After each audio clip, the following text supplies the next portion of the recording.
नमस्कार। आप देख रहे हैं राष्ट्रीय दर्पण।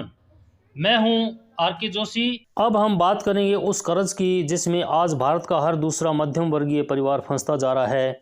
हम बात करेंगे आपकी, हम बात करेंगे देश के हर उस युवा की जो मेहनत से कमाता है लेकिन हर महीने ईएमआई में अपनी कमाई गंवा देता है। मित्रों, कहा जाता है कर्ज विकास का साधन होता है, लेकिन जब यही कर्ज अनियंत्रित हो जाए तो यह साधन नहीं जहर बन जाता है। और यही जहर आज भारत की युवा पीढ़ी को धीरे धीरे अपने प्रकोप में ले रहा है। मित्रों, अब हम आपको दिखाते हैं वो आंकड़े जो इस देश की आर्थिक हकीकत को बेनकाब करते हैं। जून से दिसंबर 2025 के बीच एक कर्ज समाधान कंपनी ने देश भर में एक रिसर्च की। इस रिसर्च में सामने आया कि 85% युवा अपनी सैलरी का 40% से ज़्यादा हिस्सा सिर्फ ईएमआई में दे रहे हैं। 75% युवाओं के पास कोई इमरजेंसी फंड नहीं है। यानी मित्रों, ईश्वर ना करे अगर कोई मेडिकल इमरजेंसी आ गई तो इन युवाओं को एक और नया लोन लेना पड़ता है। मित्रों, रिसर्च का एक और चौंकाने वाला सच सुनिए। 60% लोग अपने पुराने कर्ज की किस्त चुकाने के लिए नया कर्ज ले रहे हैं। यानी एक तरफ देश का युवा ईएमआई के अंतहीन चक्र में फंसता जा रहा है, तो दूसरी ओर यही युवा अपनी लाइफस्टाइल अपग्रेड करने की दौड़ में भी लगा हुआ है और यही आदत उसे कर्जदार बनाती जा रही है। मित्रों, अब एक और आंकड़ा देखिए। साल 2020 में देश में क्रेडिट कार्ड का कुल बकाया था 1.5 लाख करोड़, लेकिन 2024 आते आते यह बकाया बढ़कर करीब 3 लाख करोड़ हो गया। यानी सिर्फ 4 साल में क्रेडिट कार्ड का बोझ दुगना हो गया।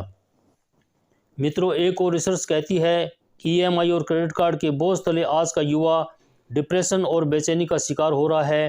पहले जो बेचैनी महीने के आखिर में आती थी, अब वही बेचैनी महीने की पहली तारीख को ही सिर पर सवार हो जाती है।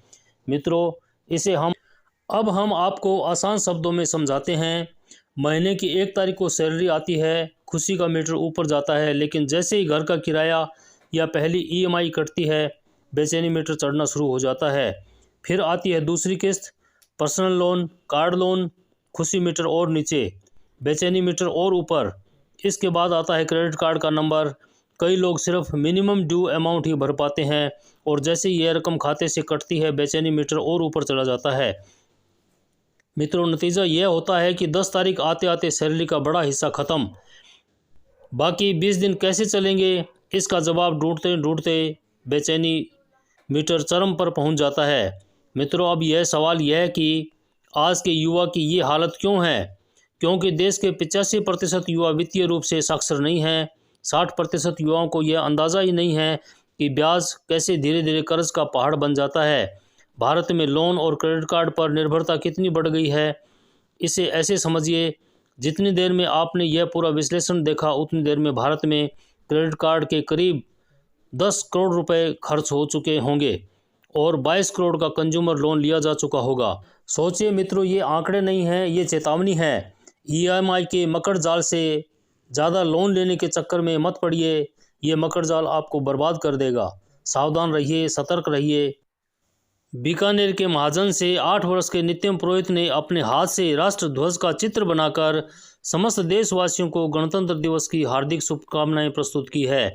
अगर आप भी अपने बच्चों के द्वारा गणतंत्र दिवस की शुभकामनाएं देशवासियों को दिलाना चाहते हैं तो बच्चे की फ़ोटो, उम्र, स्थान का नाम हमारे व्हाट्सएप नंबर पर भेज सकते हैं।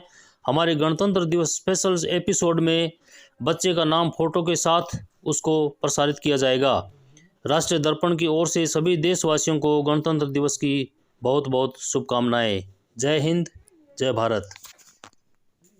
मैं आपका दोस्त आर के जोशी, कैमरामैन पंकज जोशी के साथ राष्ट्रीय दर्पण के लिए। आपका दिन शुभ हो। नमस्कार, जय हिंद, जय भारत, वंदे मातरम।